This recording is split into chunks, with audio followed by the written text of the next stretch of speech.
My name is Anna Holsten. I'm a colleague of Jürgen at the Potsdam Institute for Climate Impact Research. So I'm going to look at it also from the global perspective, sort of carrying on with Jürgen's line of thinking. From the global perspective, we could clearly see that current political efforts are insufficient.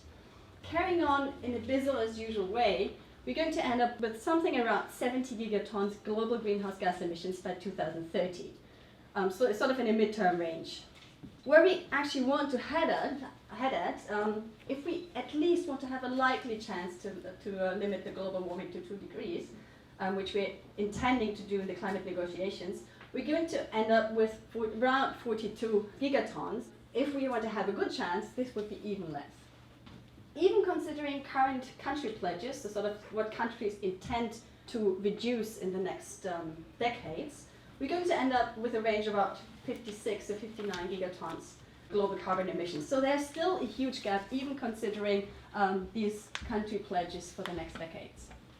What does that mean in terms of temperature? If we look at these unconditional pledges from the countries, which is sort of the conservative view of looking at it, we're still aiming at around 3 degrees warming by the end of the century. Following current policies, we would reach around 4 degrees by the end of the century. So remember the impact that Jürgen showed on one of his slides in the water sector. So this is where we could head at. How do we close this emission gap in the next decades? As Jürgen already pointed out, we could start following more the top-down approach, strengthening political will and agree on more ambitious climate targets.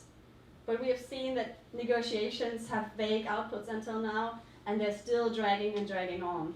We could follow the bottom-up approaches, strengthening the community-based initiatives.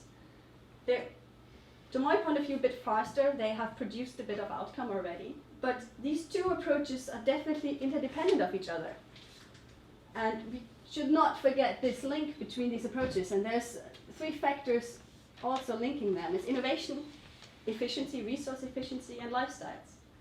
And to my point of view, without making major progress in any of these 3 factors, we're not going to reach anywhere near the 2-degree target.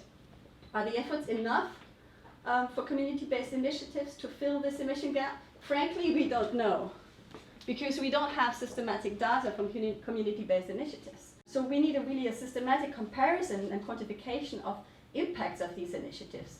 For example, in terms of greenhouse gas reductions. And how can these small efforts, local efforts, be scaled up to make a difference locally and really fill this emission gap?